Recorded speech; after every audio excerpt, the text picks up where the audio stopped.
Imagine drifting in silence. No sound, no wind, only the hum of your spacesuit's life support. Now imagine something goes wrong, and you're suddenly faced with the most unsettling question humanity has ever had to ask. What happens when an astronaut dies in space? Space is breathtaking, but it's also merciless. Every time an astronaut leaves Earth, they walk a razor-thin line between survival and catastrophe.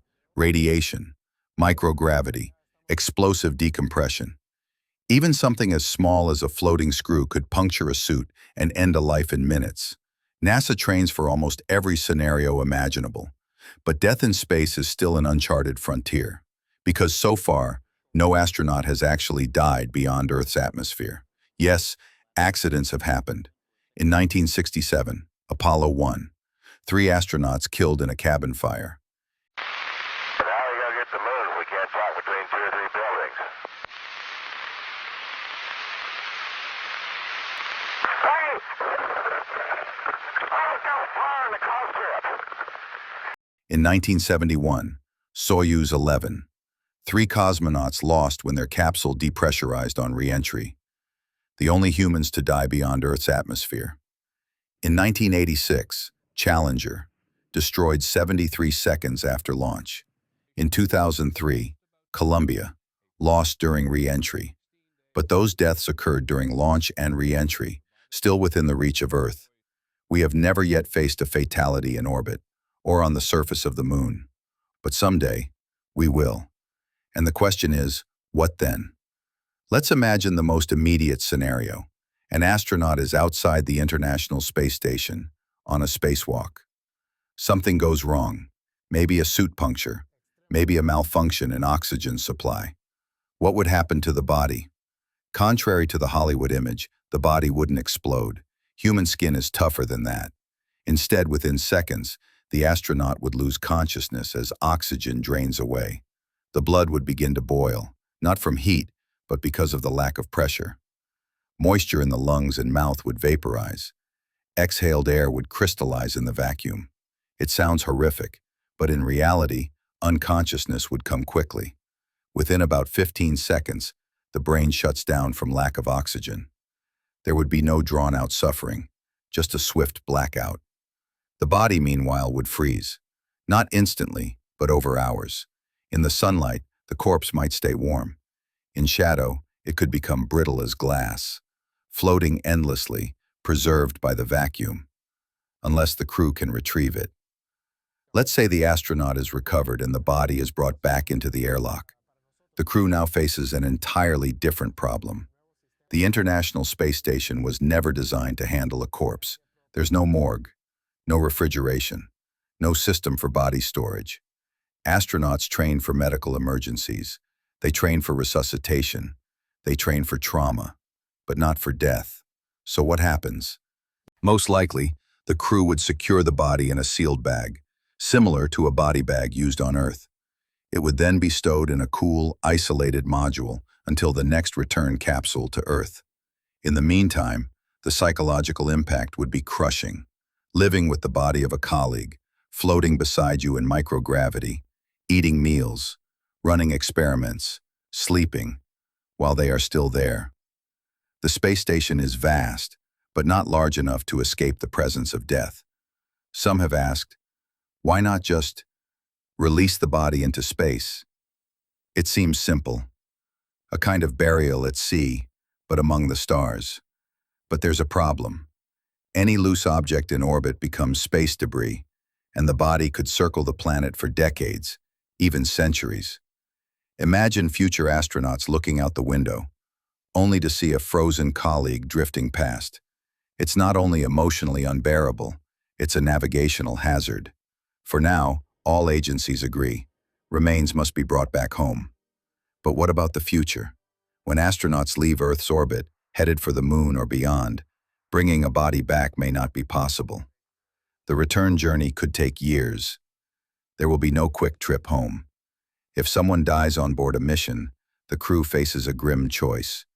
Do they preserve the body for eventual return? Do they attempt a kind of space burial? Or do they find a way to safely dispose of the remains mid-journey? One concept developed by researchers is called body back. In this scenario, the body is sealed in a special bag and exposed to the vacuum of space. The body would freeze solid.